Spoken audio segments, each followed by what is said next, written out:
गणनायकाय गणदैवताय गणाध्यक्षाय धीमहि गुणशरीराय गुणमण्डिताय गुणेशानाय धीमहि गुणातीताय गुणाधीशाय गुणप्रविष्टाय धीमहि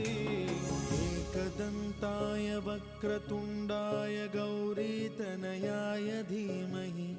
गजेशानाय भालचन्द्राय श्रीगणेशाय धीमहि